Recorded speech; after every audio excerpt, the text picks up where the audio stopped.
Hello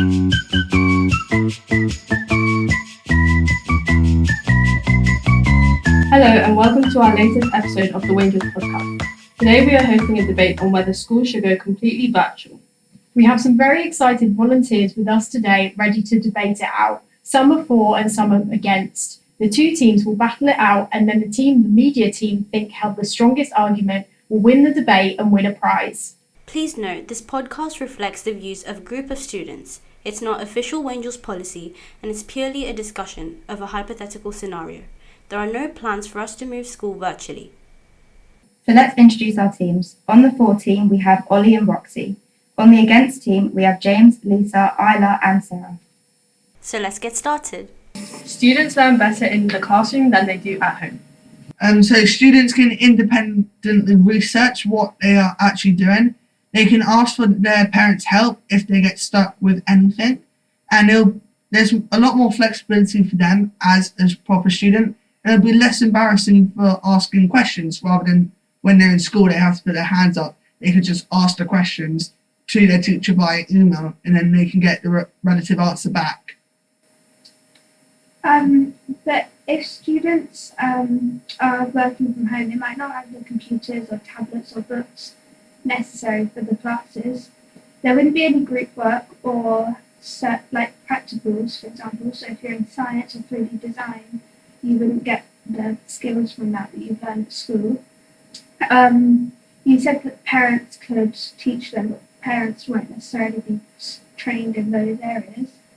Like, parents might not be fluent in English, so they might not be able to teach those kind of lessons. And also, it would actually be harder to ask questions because the teacher may not be watching the emails 24/7, so they might have to wait a few hours before they get an answer back. Here's the next statement. Students are mature enough to stay focused and on task independently. Students aren't mature enough to stay focused and on task independently because it's easier to get distracted when you're at home. When you're surrounded by things that can easily distract you, like phones, tablets, books, anything that can distract you. And especially because parents aren't always available to help, especially if they're at work. It's hard to supervise the children and see if they're actually doing any work. So I've got a similar point. So it would be like parent help, so they can help. Teachers can set the work, giving students flexibility to study when it suits them. And after one of their friends have finished, they can always ask them how did they find it when they're working at home. Whereas at school, you wouldn't really get that one for asking them because they might be off talking to their other friends. I don't think that it would be very useful to actually need to ask your friend how they found the work. And I think you could ask them at school as well. Like, we all have different lessons at different times. Will going virtual work for all subjects taught? Like, say you wanted to know more about a certain thing, like you were learning English in class and you wanted to know what a word meant. If you had technology around, or you could go on Google or something like that to help you find out what that word means and help you understand more of what you're doing. So I said that lessons like 3D, science, PE and food tech, you do like practicals in like science and food tech and 3D. So like with those subjects, you need like a teacher there to show you. And sometimes at home you won't have the budgets to be able to like afford to do the practicals. And also, as has been said before, not everyone speaks fluent English. So like if you were to do an English lesson at home and your parents don't speak fluent English, it'll be quite hard to learn. How would working at home benefit us when it comes to building relationships? So all of the friendships that stay with you like throughout your life are mostly made at school when you see people like 5 times a week. So I think if it went virtual, apart from like hanging out with friends after school, if you say you started virtual in year 6, moving to secondary school, it'd be a lot harder to make friends online. Well, it would help us prepare for the workplace, so with people now working at home. And it would also help us to build that bit of confidence, like being supported. So if our siblings were down or struggling with their work, we can always boost ourselves and be supportive towards them and help them power through their working days. I do actually think though it doesn't prepare you for the real world as much as you think, because like all of us have gone through lockdown, so we've already had that kind of, so we already kind of know what it's like. And also, it would make it harder to know like how to interact with people in the real world and work, and like because of it's such a like a free flow schedule, it would be hard to kind of then learn like what's it like waking up and doing the 9 to 5 every day. It would be like not much training for real world jobs where they're not all going to be online, and you're going to have to be in different workplaces with different groups of people, and you'll lose those skills of being able to work with different teams and being able to kind of communicate within people. Would students have better relationships with their teachers if they were to be virtually homeschooled? So I would argue that teachers would not have a better relationship with their students because they can't see them face to face. When you're in a classroom, you can see if students get it just by looking at them, and you don't have that when it's over a screen. It also means that if any safeguarding issues happen where, there's something going on at home, there's no way for a teacher to really know. If the student says they're fine, they just have to believe it. There's no way of like connecting and seeing if they need help and being able to provide that help for them. Well, I would say, like, say you had that internet, you had your phone or whatever, when it's like breaks on the like iPad or whatever you're using, or after the class, you can like call one of your friends or something, ask them to like comfort you. You can, because I know with my friends, I do that with my best friend. Like I'll just go to my room and like if I'm feeling upset or something, I'll just go to her because she says the right thing. She knows about me like a lot, so she knows what to do. Because I know I don't see her. I had like the last time I saw her was like a month ago, and we bond online like a lot. So I think it's fine. I would counter that with if it were more extreme of a case where it is like, an abusive household, then if a student is so scared out of their mind to speak up about it, they're not going to call people, and especially they won't call the school who can actually intervene and help them. There's no way for the school to know what's going on in the home and like see the physical effects of it on the student. I would also say that putting it virtual means that I think a lot of learning disabilities will be noticed a lot later, and it might even be too late.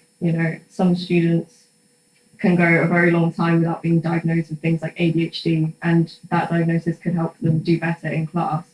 But if you don't know what's going on behind the screen, you can't help the student. I also add a point of they can get the support at school from their friends as well. Because say they're doing all the work all day, they might not be allowed to call their friends. Like their parents might not want them on the phone. It might be too late. They might have been, since they've been on screen so much in the day, they might want them to do something else and get off the screen. Could teaching eventually be taught by robots or AI? Will teachers be redundant in 50 to 100 years' time? We could be taught by AI robots, though, and it can help with students, as I said before. You can research more things, and you can just read more and like over and over again. It's easier and it's cheap. It could be cheaper, like teacher crisis. Yeah. So like I know teachers, they don't get paid as much as they should. So I guess that would help with that. They don't get paid enough, and you're trying to like replace them with robots, and they're going to go homeless or like jobless. So that would be like worse. Furthermore, it will be harder to spot cheating when it comes to robots or AI because they won't be able to monitor children as much as teachers would be. I also think that a teacher, if you don't understand something, can adapt the way that they explain something and show you different ways of doing it. I fear that a robot will tell you, here is the best way to do it.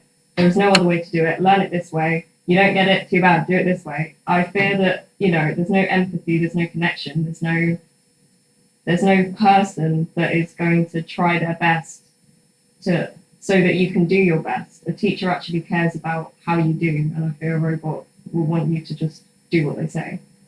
When you think back to your favourite school memories, do they involve interactions with other peers? For example, trips, sports days, and school plays. How would that all work virtually? So like with stuff like trips, like in primary school the very last year you go on like a residential and stuff, you're not really able to do that virtually because it includes a lot of team building skills. And when you're like at home, you might not have like a sibling or something, so you might just be like on your own, not being able to do those activities. And with like sports days, you don't have like a garden big enough to like do all of the sports in one area. And with the school plays, you need multiple people involved because like in a script you have multiple different people saying different lines. And I feel like that would be hard if you did that virtually. It would work virtually because then if you have a 3 hour like lunch and break, you could always arrange with your friends to meet up somewhere. And if you wanted to have a day out in like London, for example, you can meet up at certain locations like a train station if you're taking the train, or you can meet up at your friend's house if their parents were driving you to and from London. Can I say it'd be a lot harder to arrange that with your friends, because with school they know, like all the parents know the teachers well. They'll not necessarily well, but they know they'll like be like safe, and they know there'll be like lots of help and trained first aiders and just people generally able to keep all people safe. Whereas if you don't know your friends as well, or like it's with a large group, the parents won't be as kind of open to do that kind of thing. I would say I know my little sister. She went in with me. My mum goes on every single trip with them. She looks after Eva most of the time, while the teachers are just touring and like showing everybody what it is. So parents mostly have a big responsibility in this as well, not just teachers. But then also, like, if your parents are going on a trip with your child, sometimes they're not always available because they've got their own work to do. So that could be a big part of like when they are able to do it. Because like parents during the week, sometimes they do like a full work day and they would have no time to go on like a trip or something.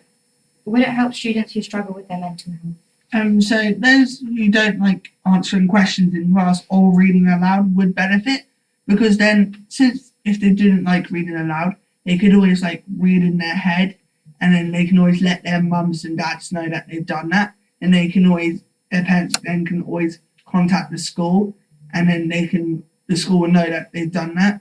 And if they don't like answering questions, their parents would always ask them some questions relative to the topics they've been doing in school, and they could always get them to make like flashcards to help with revision if they don't like to answer questions based on the revision in classes.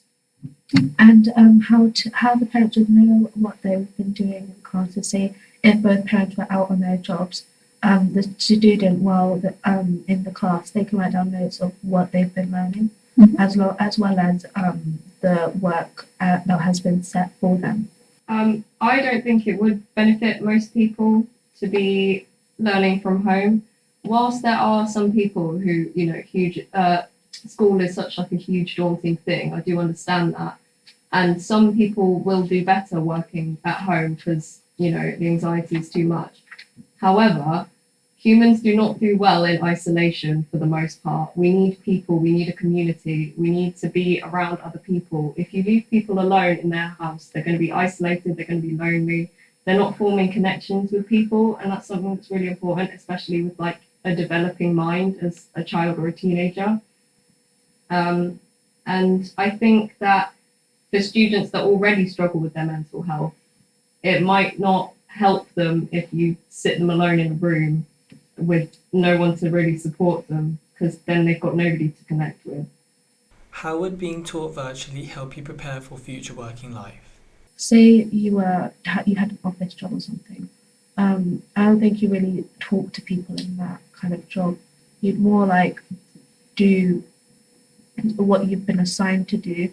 And if you grow up to like know that you need to talk to someone or you need to have someone with you to work, if you had a job that didn't allow that kind of thing, it'll be really hard for you to focus. I would say that I think that's all based on the assumption that you're doing an office job of where, you're sat in front of the screen working all day. There are so many other jobs where you need practical skills, you need people skills, you need to learn how to cook, you need to learn how to chop wood in 3D. What about a carpenter? What about a hairdresser? What about, an athlete? There are so many skills that you need from school that you're not getting if you're sat in front of the screen all day. think about if you're being like a doctor or like someone in that kind of area. How are you, like, if you're sat at home, right, learning, you're not going to have those like skills. You're going to need to be able to communicate with patients in like an effective but like kind of supportive way. You're not going to have the skills to, like, where are you going to learn like the kind of actual like science skills? Because working from home, I remember in lockdown, I don't remember half the stuff I learned there because it wasn't a proper working environment. So I don't think you'd get the proper training to be in that kind of job. I think maybe it might help you if just sat at a computer working from home or working at an office. But in every other job, I don't think you'd have enough like learning for it. So with the foresight, I believe that actually it makes you stand out in the workforce because you're not influenced by the people around you. Thank you. That was the end of the debate. Thank you for arguing really valid points. We are just going to go away and decide the winner.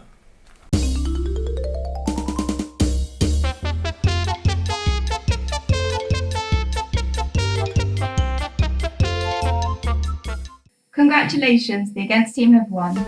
Well done, you guys. Thank you for listening.